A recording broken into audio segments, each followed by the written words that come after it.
Hello. Today we're gonna learn one of the topic in philosophy. The topic is logic. So what can we learn from this topic? It's explain the relationship between logic and philosophy. We can elaborate the use and differences between the two main approaches in logic, deductive and inductive reasoning. Lastly, it's explain fallacy in thinking and reasoning. Hi, my name is Rafiki. Today, we're gonna learn about logical reasoning. So, what is logical reasoning? Logical reasoning is law or principle of thinking.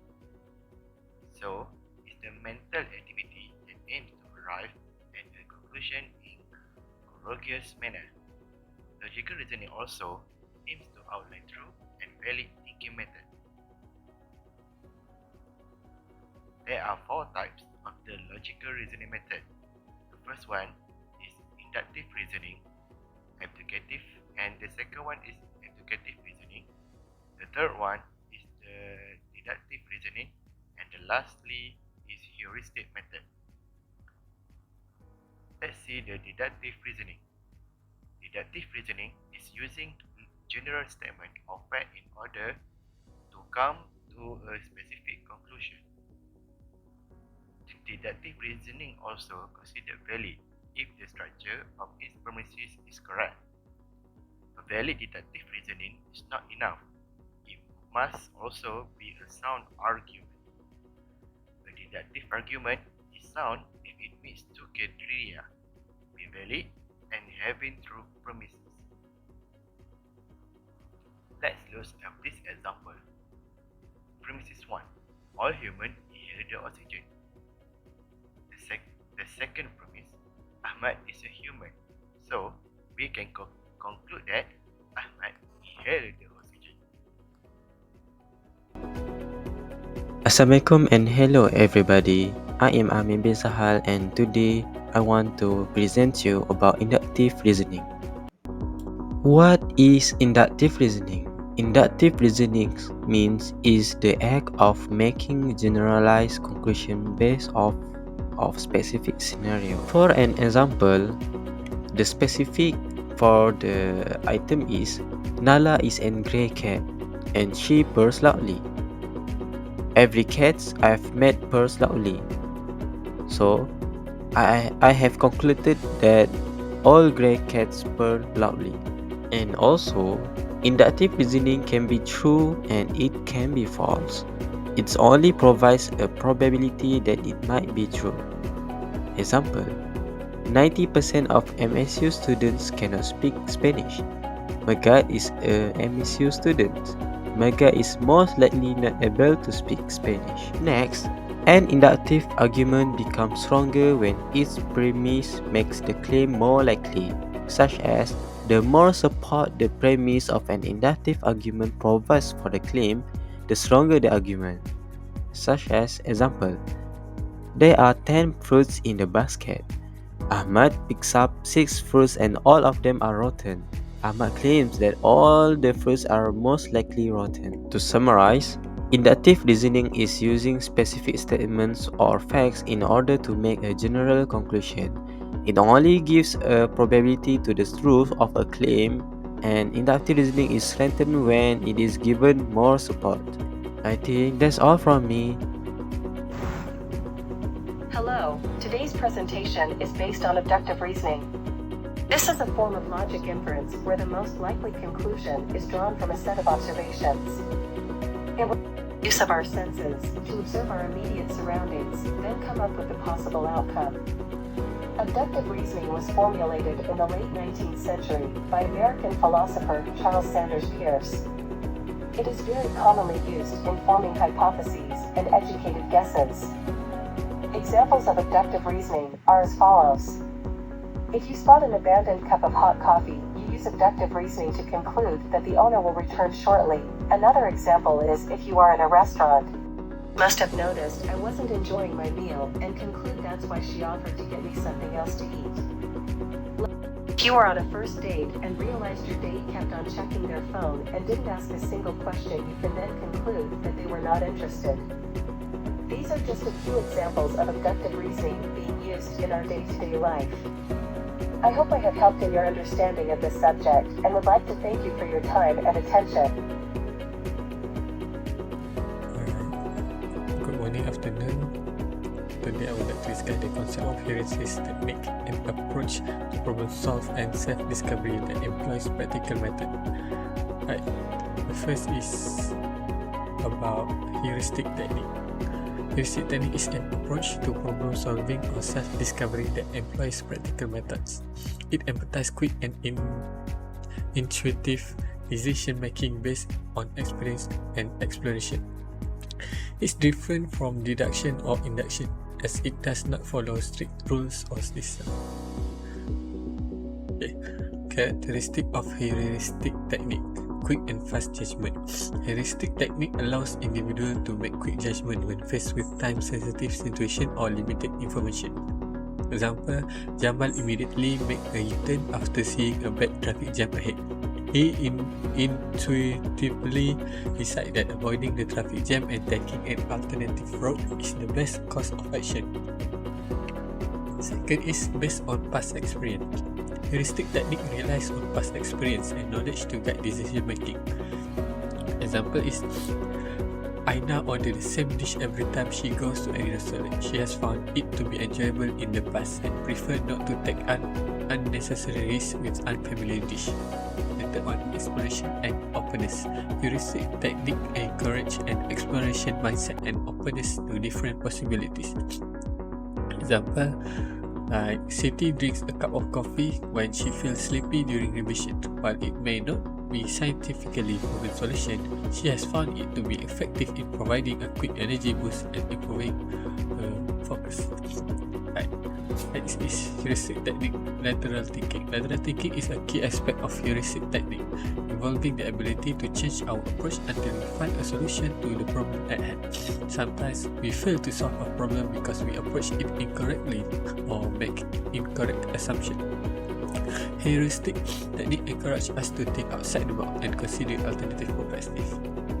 Like this picture, this guy, this one, he doesn't know how to solve a problem. But this guy, in lateral thinking, he has solution. Either go beside the wall, climb the wall, or under the wall. Next, benefit of heuristic technique. The first one is flexibility. Heuristic technique allows for flexibility in problem solving, enabling individuals to adapt and change their approach as needed. Creativity. It encourages creative thinking by promoting exploration and open-mindedness. Efficiency. Quick decision making can save time and resources in time-sensitive situations. Another one is maybe self-discovery. Through heuristic technique, individuals can gain insight into their own preference, bias, and decision-making process. In conclusion, heuristic technique is an exploratory approach to problem solving and self-discovery. It emphasizes quick and intuitive decision making based on experience and exploration, rather than following strict rules and systems. By employing lateral thinking and openness to different possibilities, individuals can enhance their problem solving skills and uncover innovative solutions. So let us embrace the heuristic technique and embark on a journey of practical and insightful discovery. Thank you. My name is Muhammad Rafiq, and I will present the topic about fallacy. A fallacy is a mistake in a reasoning where an argument does not support nor prove the contention it is supposed to support or prove. A fallacy, which is an error in thinking, might lead us to accept false or confusing arguments as a true one. For an example, grass color is green, apple color is green, therefore, apple is grass. There are two types of fallacies. One is formal fallacy, second one is informal fallacy. Formal fallacy is argument based on invalid argument structure or form. Informal fallacy have a valid structure and form, but other factors make argument invalid. Formal fallacy There's three form of fallacy. One is two wrongs make a right. This means justifying an act or belief by pointing out in others similar act or belief. For example, if he can cheat in exam, I can too. Second is appeal to pity. Appeal to pity means that appealing to a person's unfortunate circumstance as a way of getting someone to accept a conclusion. Example of this is like, oh man, just let me pass this time. I have a kid at home. Come on. In this argument, we can see that this person is trying to using his unfortunate circumstance that they have kid at home, but by using that they are trying to make the other person to accept this and let them go.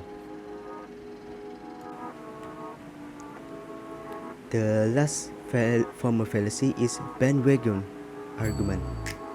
Means that claiming a truth or affirming something is good because the majority thinks so. Example, all teachers wear glass. If I want to be a teacher, I need to wear one too. Informal fallacy. Informal fallacy have four ways. One is ad hominem. In other words, personal attack. Personal attack means that instead of addressing someone's argument, he irrelevantly attack the person or some aspect of the person. For example, your arguments are invalid because people like you are older than me. Because you are an old man. Old man.